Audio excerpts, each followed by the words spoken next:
Hello everyone. तो आज हम लोग बेसिक कॉन्सेप्ट ऑफ केमिस्ट्री के कुछ क्वेश्चंस करेंगे। तो आज मैं आप लोगों को कुछ प्रीवियस ईयर आईआईटी के क्वेश्चंस करवाऊंगा, एक दो क्वेश्चंस करेंगे, अच्छा क्वेश्चंस हम लोग करेंगे। और लास्ट क्लास में मैंने आप लोगों को दो क्वेश्चंस दिया था, तो जिन लोगों ने उस वीडियो को नहीं देखा है आप लोग उस वीडियो को जाके देखो और उसमें जो क्वेश्चन है सॉल्व करके कमेंट सेक्शन में मुझे आंसर बताओ उस क्वेश्चन का आंसर क्या है। अगर वो क्वेश्चन डाउट आएगा तो मेरे को बताना कमेंट सेक्शन में, मैं क्या करूंगा उस क्वेश्चन का आंसर नेक्स्ट क्लास में क्या होगा आप लोगों को दे दूंगा। ठीक है, तो आज का क्लास हम लोग स्टार्ट करते हैं। आज की क्लास में हम लोग कुछ क्वेश्चंस करेंगे। आई होप आप तक अभी तक जो भी मैं लेक्चर्स बनाया हूँ उसको अच्छे से देखे हो आप लोग। अगर किसी ने सारे लेक्चर्स नहीं देखा है तो आप लोग मेरे प्लेलिस्ट में जाके आराम से सारे वीडियोस देख सकते हो। तो जो भी कॉन्सेप्ट है, जो भी डाउट है, आप लोग मेरे को डायरेक्टली बोल सकते हो। ठीक है, तो कुछ बेसिक क्वेश्चन से स्टार्ट करते हैं हम लोग। द क्वेश्चन इज, पहला क्वेश्चन है द लार्जेस्ट नंबर ऑफ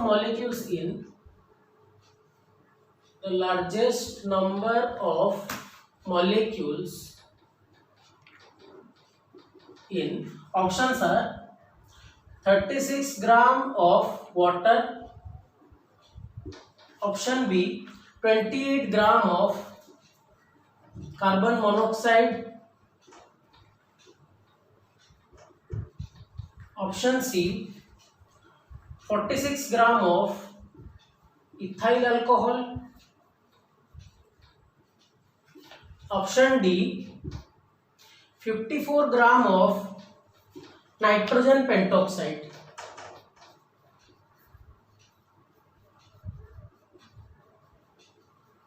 ठीक है, देखो क्वेश्चन पूछा है कि इन चारों ऑप्शन में सबसे लार्जेस्ट नंबर ऑफ मॉलिक्यूल्स किसके पास है। हाँ, आपको मोल कॉन्सेप्ट के बारे में पता है। ये क्वेश्चन आया था आईआईटी जी 1979 में, ये आया था आईआईटी जी 1979 में। बहुत पुराने जमाने की बात है, जब आप लोग पैदा नहीं हुए थे, मैं भी पैदा नहीं हुआ था, तो उस टाइम की बात है। तो लार्जेस्ट नंबर ऑफ मॉलिक्यूल्स इन चार ऑप्शन दे दिया है, तो इसमें पूछा है कि मॉलिक्यूल्स कितना है। ट्राई करो एक बार पॉज करके वीडियो। तो यहाँ पे आप लोगों को प्रॉब्लम कहाँ पे होगा? प्रॉब्लम होगा कि ये अगर आप लोगों को इसका फॉर्मूला नहीं पता है तो आप लोग आंसर नहीं निकाल पाओगे। तो जैसे जैसे आप लोग का 12th खत्म होगा ये आपके लिए बहुत ईजी हो गया होगा। वाटर का तो सबको पता है H2O, इथाइल अल्कोहल का है C2H5OH, ठीक है, कार्बन मोनोऑक्साइड का है CO और नाइट्रोजन पेंटॉक्साइड का है N2O5। ठीक है, तो चेक कर लो, मोल्स चेक कर लो। मोल्स इसका ज्यादा होगा, इसका मतलब उसमें मॉलिक्यूल्स ज्यादा होगा। तो जल्दी से करते हैं। 36 ग्राम ऑफ वाटर मतलब क्या होगा? वाटर का 18 है मोलर मास, 2 + 16 18, 36 ग्राम है मतलब 2 मोल है। यहाँ पे मॉलिक्यूल नहीं है, 2 मोल है यहाँ पे। 46 ग्राम ऑफ इथाइल अल्कोहल, 24 + 6 30 + 16 46 मतलब यहाँ पे 1 मोल है। तो ऑप्शन सी तो होने ही नहीं वाला है क्योंकि ऑप्शन ए सी से बड़ा है। यहाँ पे देखो N2 का 28 प्लस यहाँ पे कितना हो रहा है 5 × 16, तो यहाँ पे 54 से तो बहुत बड़ा हो रहा है। तो इसका मतलब ये लेस देन 1 मोल होगा। कैलकुलेट करने का भी जरूरत नहीं है, this will be less than 1 मोल। अगर 28 gram of carbon monoxide, 12 + 16 28, this is also 1 मोल। तो इसका मतलब डायरेक्ट हम लोगों का आंसर कौन सा हो गया? आंसर हो गया ऑप्शन ए, राइट। 2 मोल है यहाँ पे, जिसके पास ज्यादा नंबर ऑफ मोल्स उसके पास ज्यादा नंबर ऑफ मॉलिक्यूल्स, तो answer A will be the correct answer. ठीक है, समझ में आ गया बच्चों? मोलर मास के साथ मैंने कैलकुलेट किया, नंबर ऑफ मोल्स डिवाइड कर दिया। ठीक है, सिंपल है। इसका मोलर मास कितना है? 46 ग्राम। कितना गिवन है? 46, तो हो गया 1 मोल। इसका मोलर मास है 18 और यहाँ पे गिवन है 36, तो कितना होगा? 36/18 2। 54 यहाँ पे इंटर का बहुत बड़ा हो रहा है, 54 से तो बहुत ज्यादा हो रहा है, तो इसलिए मैंने लेस देन 1 मोल लिख दिया क्योंकि 55 डिवाइड बाय दैट बड़ा number is less than 1 mole. 28 divide by 28 कितना हो रहा है? 1 मोल हो रहा है। तो इसका आंसर कौन सा होगा? पहला question, right. Okay, second question is when the same amount of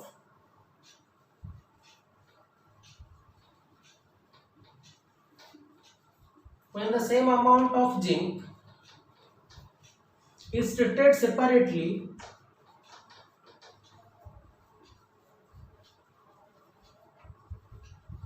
with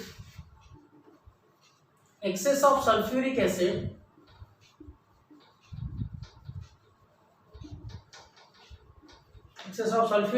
and excess of sodium hydroxide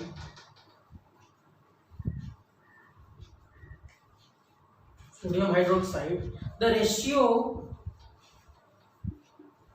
of volume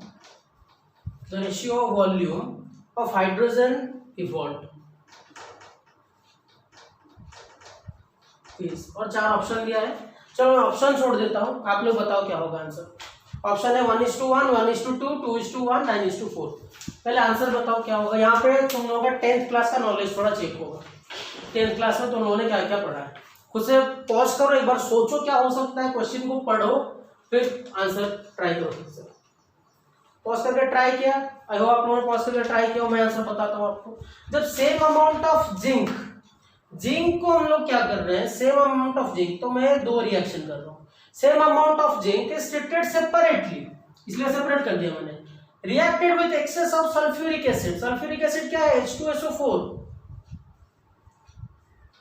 and excess of sodium hydroxide, यानी NaOH। तो पूछ रहा है कि ratio of volume of H2 evolve कितना है। अगर आप लोगों ने 10th क्लास में पढ़ा होगा तो मेटल एक्टिविटी सीरीज में ये एक रिएक्शन है कि जब हम लोग जिंक को सल्फ्यूरिक एसिड के साथ डालते हैं, कोई भी एक्टिव मेटल जिसका एक्टिविटी हाइड्रोजन से ज्यादा हो, उसको अगर हम लोग कोई भी एसिड के साथ ऐड करते हैं तो हाइड्रोजन गैस इवॉल्व होता है। This is a metal activity series reaction. कोई भी मेटल जिसका मेटल एक्टिविटी है, तो क्या होगा, आप लोग 10th में पढ़ा होगा नहीं होगा, I am not sure, but I hope कि आपने पढ़ा होगा ये रिएक्शन। तो उसमें क्या होता है, जब कोई भी मेटल जिसका एक्टिविटी, मेटल एक्टिविटी सीरीज के बारे में और एक क्लास में बताऊंगा। मेटल एक्टिविटी सीरीज जिंक का हाइड्रोजन से ऊपर होता है, तो इसको अगर हम लोग किसमें ऐड करेंगे, H2SO4 में ऐड करेंगे, तो रिएक्शन क्या होगा, ZnSO4 प्लस यहाँ पे H2 गैस इवॉल्व होगा। ठीक है, तब जिंक को मैंने NaOH के साथ रिएक्ट करूंगा। देखो यहाँ पे SO4 का 2 था, जिंक का 2 था, इसलिए ZnSO4 हो गया। लेकिन यहाँ पे Na है, तो यहाँ पे क्या करेंगे हम लोग, 2 NaOH करेंगे। यहाँ पे जो फॉर्मेशन होगा वो होगा Na2ZnO2, और क्या रिलीज होगा, H2 रिलीज होगा। देखो यहाँ पे 1 मोल ऑफ जिंक के लिए 1 मोल ऑफ H2 वॉल्यूम निकल रहा है, 1 मोल ऑफ जिंक के लिए 1 मोल ऑफ H2 वॉल्यूम आ रहा है। तो जो H2 इवॉल्व हो रहा है, दोनों का वॉल्यूम क्या होगा, रेशियो क्या होगा, रेशियो विल बी 1:1, 1:1। अगर यहाँ पे 2 होता, यहाँ पे 1 होता, 2H2 होता, यहाँ पे 1H2 होता, तो रेशियो क्या होता, 2:1 होता। ठीक है, अब दोनों इक्वेशन के लिए क्या है, H2 सेम आ रहा है। ठीक है, तो इसके लिए वॉल्यूम का रेशियो क्या होगा, 1:1 होगा। ठीक है, I hope this is very clear to you. This is also IITJ question in the same year, IITJ 1979। आप लोगों को लगेगा कि 1979 का क्वेश्चन हम लोग क्यों प्रैक्टिस कर रहे हैं। क्वेश्चन कब आया था ये इंपॉर्टेंट नहीं है, इंपॉर्टेंट है कि अच्छा IITJ का क्वेश्चन है, कभी कभी रिपीट भी हो सकता है। एक बार हुआ था 2003 का क्वेश्चन, शायद 2014 में रिपीट हुआ था। उस क्वेश्चन को करेंगे आज। चलो आ गया उसी क्वेश्चन 1979 का, और एक क्वेश्चन 2003 या 4 में रिपीट हुआ था वो क्वेश्चन। ठीक है, this is very clear to you. Okay,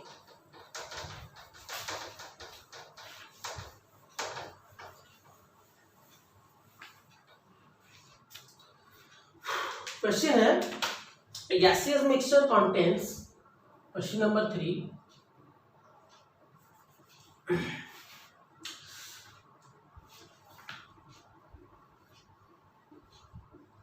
question है गैसियस मिक्सचर कंटेन्स ऑक्सीजन और नाइट्रोजन, शॉर्ट में लिख रहा हूं, ऑक्सीजन और nitrogen in the ratio 1:4 by weight, 1:4 by weight. The ratio of their molecules, ratio of their number of molecules. Try करो question, बहुत अच्छा क्वेश्चन है। IITJ 1979 में आया था, 1979 में आया था IIT, और शायद 2003 या 4 में भी आया था।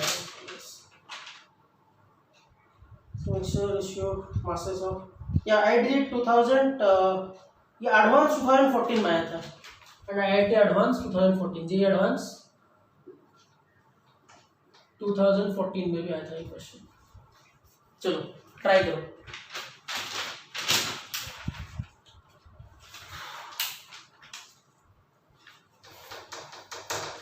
सोचो अच्छे से, बहुत सिंपल क्वेश्चन है, बहुत इजी है।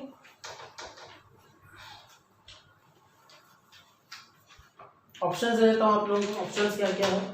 क्वेश्चन 3 का ऑप्शन है 1:4, 1:8, 7:32 और ऑप्शन गिवन है 3:16। ठीक है, वीडियो पॉज करके ट्राई करो एक बार, वीडियो पॉज करके ट्राई करो। ठीक है, आई होप आपने ट्राई किया होगा, आप सॉल्यूशन करते हैं। ठीक है, देखो क्या होगा। देखो क्वेश्चन में क्या गिवन है ना, ऑक्सीजन मतलब M of O2 by M of N2। ठीक है, गैसियस मिक्सचर है तो मास उन दोनों का किस रेशियो में है? 1:4 रेशियो में। किस रेशियो में है? 1:4 रेशियो में है। ठीक है, तो अगर मैं बोलूंगा कि हम लोग उनका नंबर ऑफ मॉलिक्यूल्स निकालेंगे, नंबर ऑफ मॉलिक्यूल्स का रेशियो, तो अगर मैं उनका नंबर ऑफ मोल्स का रेशियो निकाल दूंगा तो ऐसे लिखूंगा ratio of number of moles, ratio of number of moles. क्योंकि अगर मैं नंबर ऑफ मोल्स का रेशियो निकालता हूं that will be similar to number of molecules. अगर मोल्स का रेशियो पता चल गया वो एग्जैक्टली क्या होगा? मॉलिक्यूल्स का रेशियो होगा, क्योंकि मोल्स में Na मल्टीप्लाई करने से क्या होता है? नंबर ऑफ मॉलिक्यूल्स निकलता है। ठीक है ना? ओके, तो ratio of number of moles कैसे निकालेंगे? Given mass divide by molar mass. अभी उनका रेशियो क्या गिवन है? ये जो गिवन है एम ऑफ O2 ये 1 है, जो भी गिवन है, डिवाइडेड बाय कितना होगा? O2 का मोलार मास कितना होगा? 32। ठीक है, कितना गिवन है? ये तो क्वेश्चन में गिवन है, मैं ले लेता हूं, मान लो जो क्वेश्चन में गिवन है वो एम ऑफ O2 है, मोलार मास कितना होगा? 32 होगा, क्योंकि यहाँ पे O नहीं है, यहाँ पे O2 है, गैस बन गया है ये। O2 divided by M of N2 divide by कितना होगा बच्चों? 28 होगा। ठीक है, ये क्या आ गया? उनका नंबर ऑफ मोल्स का रेशियो। तो देखते हैं ये क्या आ गया आंसर। एम ऑफ O2, देखो कैसे लिखता हूँ, डिवाइड बाय यहाँ पे 32, यहाँ पे ये डिवीजन सेम, यहाँ पे होगा M of N2 divide bye 28, ये ऊपर जाएगा, यहाँ पे 28। देखो M of O2 by M of N2 कितना है? 1/4 है, तो इसका मतलब 1/4 इंटू 28/32, दिस इज 7। तो रेशियो क्या आ गया? 7:32। यहाँ पे आंसर 7:32। ठीक है, मैंने क्या किया, जो उनका मास जो वेट है उसका रेशियो दिया था, तो रेशियो ऑफ मॉलिक्यूल्स निकालने के लिए मैंने क्या किया? Ratio of number of moles निकाल लिया। नंबर ऑफ मोल्स का रेशियो अगर पता चल गया मॉलिक्यूल्स, हाँ अगर तुम लोग बताओगे मॉलिक्यूल्स का क्यों नहीं निकाले, तो यहाँ पे Na मल्टीप्लाई करो, यहाँ पे Na मल्टीप्लाई करो, Na तो डिवाइड हो ही जाएगा, तो इसलिए ratio of number of moles equal to ratio of number of molecules हो जाएगा। ठीक है ना बच्चों? तो यहाँ पे क्या आ गया? रेशियो आ गया 7:32। Okay,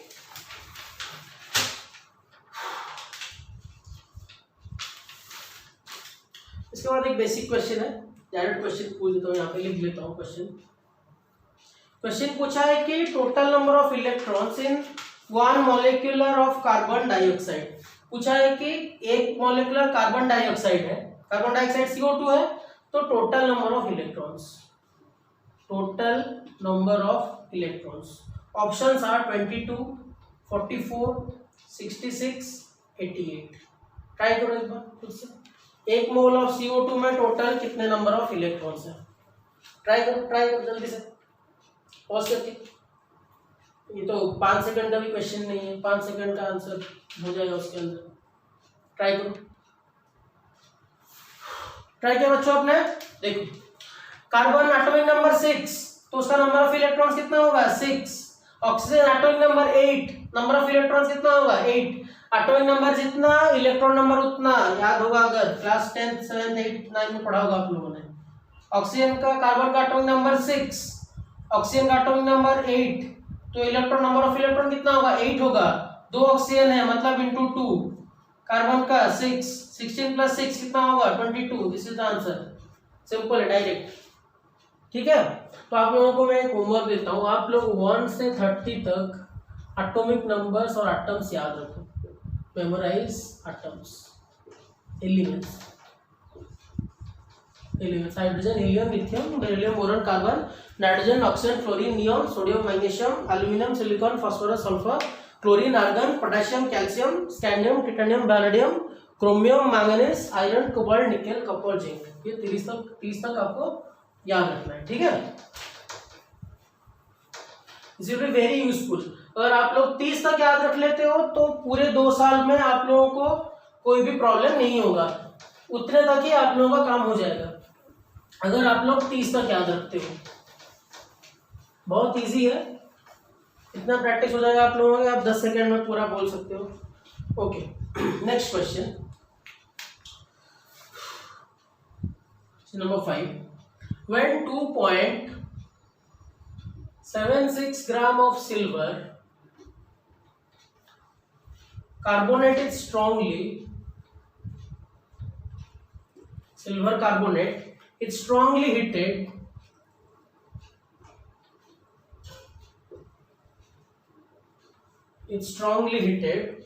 it yields a residue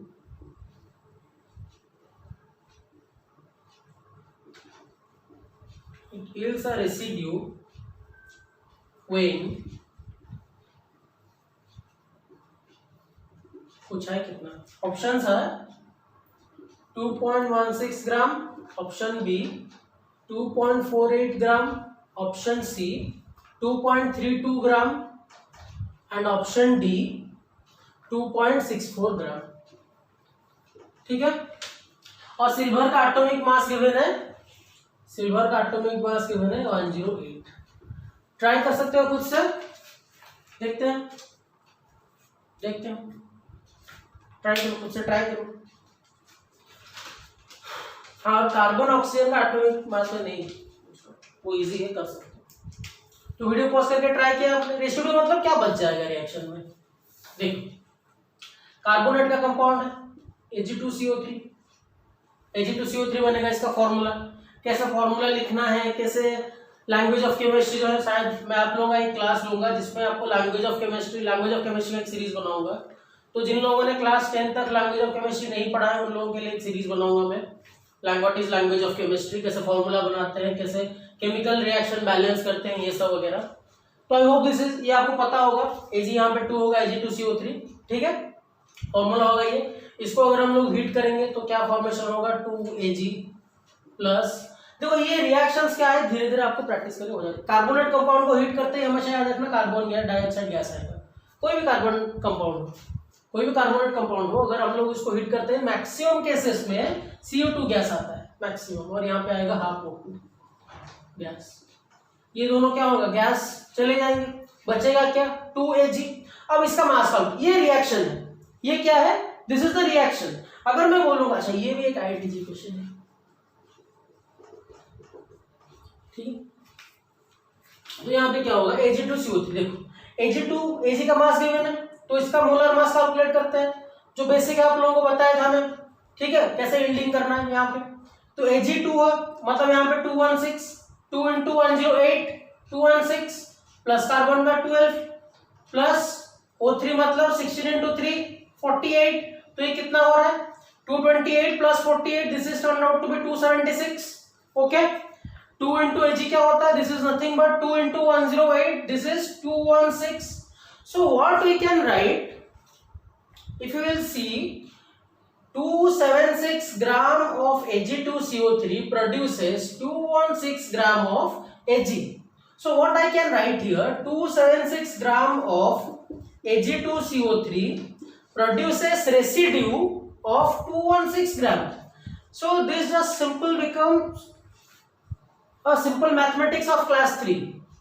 276 gram of Ag2CO3 forms residue of 216. Then 2.76 gram of Ag2CO3 will form 2.16 gram of residue.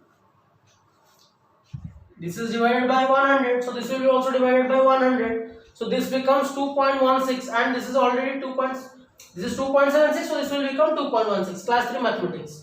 So the answer is 2.16. All right.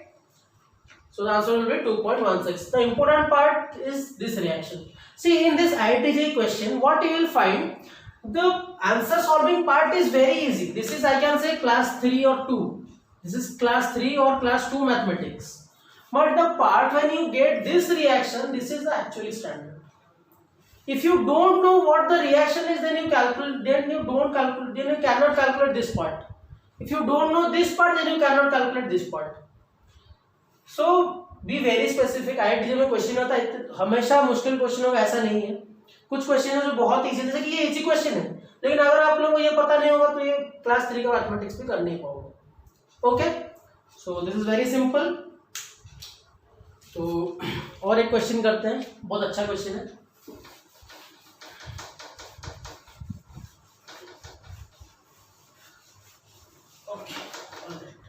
So question number 6. Question number 6 is equal weights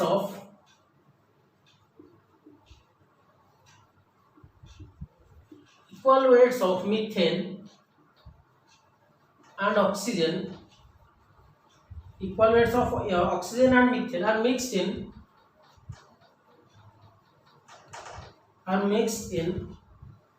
an empty container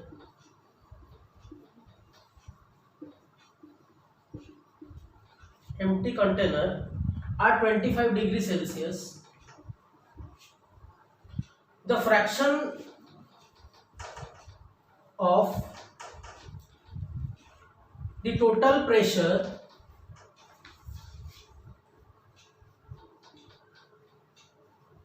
exerted by oxygen, I think oxygen is, options are given 1/3 and 1/2, 2/3, and one option is 1/3 into 273/290. Such a huge option. See, question में given है equal weights of methane and oxygen are mixed in an empty container at 25 degrees Celsius. The fraction of total pressure exerted by oxygen. देखो क्या क्या हम लोगों को इस question में निकालना है. इक्वल वेट्स गिवन है, कौन सा गैस है, मीथेन है, ऑक्सीजन है, मिक्स किया गया इन एम्प्टी कंटेनर. ठीक है, देखो क्या होगा जब मीथेन और ऑक्सीजन को मैं कंटेनर करवा रहा हूँ. एक टर्म है एक्चुअली पार्शियल प्रेशर. देखो ये जब क्वेश्चन एग्जाम में आया होगा तो बच्चे ने तो स्टेट्स ऑफ मैटर पढ़ लिया होगा. तो इसीलिए आपको एक बात बताता हूँ, एक बात आपको शायद पता नहीं होगा, अभी आगे चल के स्टेट्स ऑफ मैटर में पता होगा, मतलब मैं बताऊंगा आप लोगों को. Partial pressure equal to partial pressure of any gas equal to total pressure into mole fraction of that gas. ये फॉर्मूला भी आप लोग याद रखो कि अगर मान लो मेरे पास यहाँ पे क्या है, मेरे पास यहाँ पे एक मिक्सचर है, यहाँ पे ऑक्सीजन है और यहाँ पे CH4 है, मीथेन है CH4. लिख लेता हूँ यहाँ पे मीथेन, ये तो गिवन नहीं है, methane CH4 and oxygen O2, ये पता होना चाहिए आप लोग, क्लास 10 का मीथेन होगा आप लोग. अगर ये दो गैस है मेरे पास तो इसका जो टोटल प्रेशर होगा वो मैंने लिखना है यहाँ पे PT. तो पार्शियल प्रेशर ऑफ O2 में क्या लिख सकता हूँ, partial pressure of O2 equal to P of T into mole fraction of O2. ठीक है, so this I can write simply. तो अगर मैं बोलूंगा P of CH4 तो P of CH4 is nothing but P of T into mole fraction of CH4. ठीक है, तो क्वेश्चन में यहाँ पे देखो क्या पूछा है, the fraction of total pressure exerted by oxygen, मतलब जो टोटल प्रेशर ऑफ ऑक्सीजन है वो कितना पार्शियल होगा. तो कौन सा फॉर्मूला यूज होगा, ये फॉर्मूला यूज होगा, P of O2 equal to PT into mole fraction of O2. लेकिन क्वेश्चन अगर आप ध्यान से देखोगे तो in the question it is given that we have to find out what is the fraction of total pressure. मतलब we have to find out only this part. It is not asking about what the total pressure is, what the partial pressure is. It is only asking the partial pressure is how much fraction of this total pressure. ये जो partial pressure है ये total pressure का कितना fraction होगा. So simply you have to calculate mole fraction of O2. The question is a bit twisted and you have to find out what the twisted part is. हम लोगों को ये find out करना है कि यहाँ पे mole fraction of O2 क्या है and nothing else. तो मोल फ्रैक्शन ऑफ O2 कैसे निकालेंगे आप, हम लोग मोल फ्रैक्शन ऑफ O2. तो मोल फ्रैक्शन ऑफ O2 कैसे आएगा, देखो यहाँ पर हम लोग O2 है, CH4 है, O2 इज नथिंग बट 32 इसका मास. ठीक है, CH4 का मोलर मास कितना है, 16 है. लेकिन क्वेश्चन में यहाँ पे गिवन है इक्वल वेट्स. तो अगर इक्वल वेट्स गिवन है तो मैं क्या कर लेता हूँ, दोनों को x ले लेता हूँ. ठीक है, मान लो ऑक्सीजन और CH4 दोनों मैंने कितने अमाउंट का ले लिया, X और X अमाउंट का, ठीक है। तो यहाँ पे क्या होगा, जब मैं उसका नंबर ऑफ मोल्स निकालूंगा तो क्या होगा, X/32।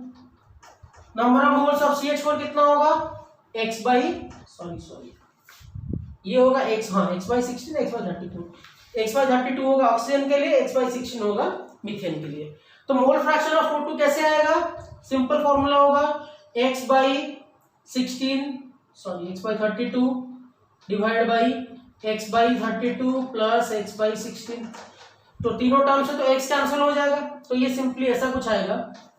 यहाँ पे बताता हूँ, आई होप ये समझ में आ गया होगा आपको। यहाँ पे लिख देता हूँ, ये था X/32, ये था X/16। तो यहाँ पे बनेगा 1/32 डिवाइड बाई 1/32 प्लस 1/16, ठीक है। तो ये क्या होगा, ये तो 1/32 है, ऊपर 1/32, नीचे क्या होगा, ये होगा 1 + 2 3/32, तो ये आ जाएगा 1/3। तो ऑप्शन में देखो 1/3 कहाँ पे है, this is 1/3, so this will be the answer, this will be the answer, ठीक है। It is also previous year IIT question. See, the question is very simple, but what you have to find out in the question is what is the actual meaning of the question that is asked. See, if you will check the total pressure term and get confused by equal weights and methane and oxygen, these terms and blah blah, then you will get confused. What you will really focus about is this P of O2 and P of T. Just you have to know this formula. After knowing this formula, the question is only asked that P of O2 is how much fraction of P of T. So indirect meaning of this question is we have to find out what is the mole fraction. So that is the simple part of this question. Okay. So now we will write another important question, very important question, and I hope that is a very good level question. Last question of today's class, and I hope you will pause the question and you will pause the video and try the question. So the question is something like, you can write a sample of clay. I don't know what the number is going on, so I hope this is, if it is 7 then it is 8, you have to manage. A sample of clay was partially dried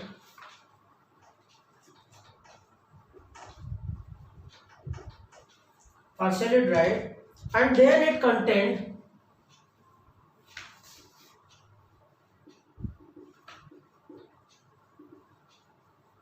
50% silica and 7% water The original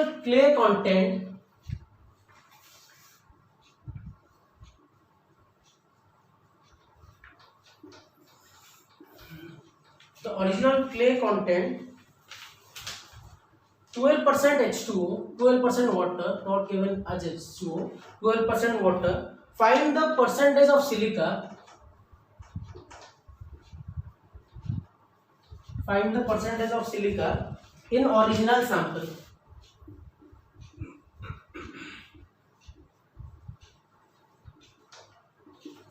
In original sample.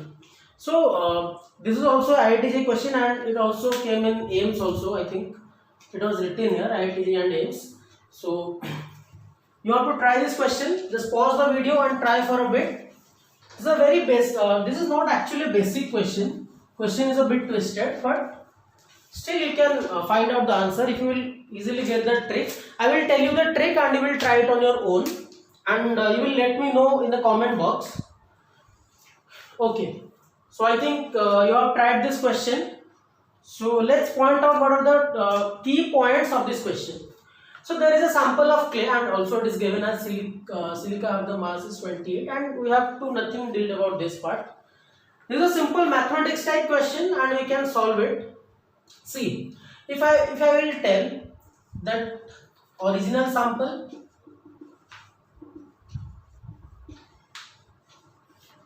and dried sample, ठीक है। सो अभी दो part है यहाँ पे, original sample and dried sample. तो original sample और dried sample में दो पार्ट। देखो क्या करेंगे हम लोग सिलिका के बारे में बात करते हैं। What is silica? सिलिका पहले कितना था देखो, देखो यहाँ पे क्या क्या मिला हुआ है, सिलिका है, वाटर है। जब पहले क्वेश्चन पढ़ो अच्छे से, sample of clay was partially dried, उसको ड्राई किया गया मतलब उसका वाटर परसेंटेज कम किया गया, and it content 50% silica and 7% water.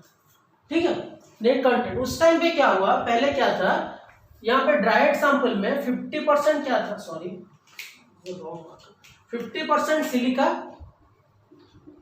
50% silica, इसको यहाँ पे सिलिका नहीं लिखते हैं, 50% सिलिका एंड 7% वाटर। इसका मतलब 57% हो गया सिलिका एंड वाटर। तो रेस्ट कितना बचा, जो भी अदर कंपाउंड्स होगा इसमें, जो अदर कंपाउंड्स होगा वो होगा 43%। आई होप दिस इज क्लियर। जो ड्राइड सैंपल है उसमें 50% सिलिका है, 7% क्या है, वाटर है। तो अदर सैंपल क्या होगा, 43%, अदर जो कंपोनेंट्स होगा उसमें। ओरिजिनल सैंपल में क्या है, ओरिजिनल सैंपल में वाटर कितना है, वाटर है 12%, water is 12%, and other part is कितना होगा, सिलिका और उसको मिला के 88% होगा। मतलब other plus silica, other plus silica मिला के कितना होगा, 88% होगा। तो मैं क्या करता हूं, let us take silica as X%। मैं मान लेता हूं कि मेरे पास सिलिका X% है, तो अदर कितना आ जाएगा मेरे पास, 88 माइनस X। देखो कोई भी एक तुम्हारे पास सैंपल हो, जिस हमेशा क्या होता है, रेशियो क्या होता है, ratio is always same between the components, right. तो मैं क्या कंक्लूजन निकाल सकता हूं, देखो यहाँ पे सिलिका कितना है मेरे पास, X, तो silica in original sample divide by others, 88 minus X by 88 minus X, this will be equals to, dried sample में सिलिका कितना है, 50 है, ठीक है, अदर कितना है, 43 है, ठीक है, क्या है, 43 है। तो इसका आंसर जो भी होगा X का percentage, you will get the percentage of silica. इसका और भी एक मेथड है, और भी रेशियो ले सकते हो, क्या ले सकते हो, देखो अगर मैं बोलूंगा यहाँ पे सिलिका कितना है, X है, सिलिका इज X, ठीक है। अच्छा ऐसे कर सकते हो, नहीं तो और क्या कर सकते हो, this is also method. Other अगर 88% है, यहाँ पे देखो ये 43% है, वेट अदर 43, सिलिका 47, ऐसे ही हो सकता है, दिस इज सिंपल। नहीं तो और क्या कर सकते हो, 7/93, उसमें परसेंटेज नहीं आएगा, दिस इज अदर हो गया 88 ना। अगर ये तो एक ऑप्शन है, और एक ऑप्शन ट्राई करते हैं, और कैसे सॉल्व कर सकते हैं। जैसे कि अगर मैं बोलूँगा सिलिका है X, यहाँ पे सिलिका क्या है X, तो मैंने अदर ले लिया 88 माइनस X, अदर ले लिया मैंने 88 माइनस X। तो मैं क्या कर लेता हूँ, टोटल, हाँ ये देखो सिलिका कितना है, X है, सिलिका प्लस अदर कितना है, 88 है, सिलिका कितना है, X है, सिलिका प्लस अदर कितना है, 88 है, तो X by 88 equals to, silica पहले सैंपल में X है, यहाँ पे कितना है, 50 है, सिलिका प्लस अदर कितना है, 88 है, तो इस केस में सिलिका प्लस अदर कितना होगा, 93 होगा। तो इस आप लोग ये चेक करो, इसका आंसर जो होगा इसका आंसर वही सेम होगा, ये दोनों का आंसर X% सेम होगा, ठीक है। तो कमेंट सेक्शन में मुझे बताओ what is the answer, and this is also previous IIT and AIIMS question I think, so the year is not specified yet. सो आज की क्लास में हम लोगों ने कुछ इंपॉर्टेंट क्वेश्चंस किए, सॉल्व्ड एग्जाम्पल किए, जो इसका सीरीज है वो चलता रहेगा।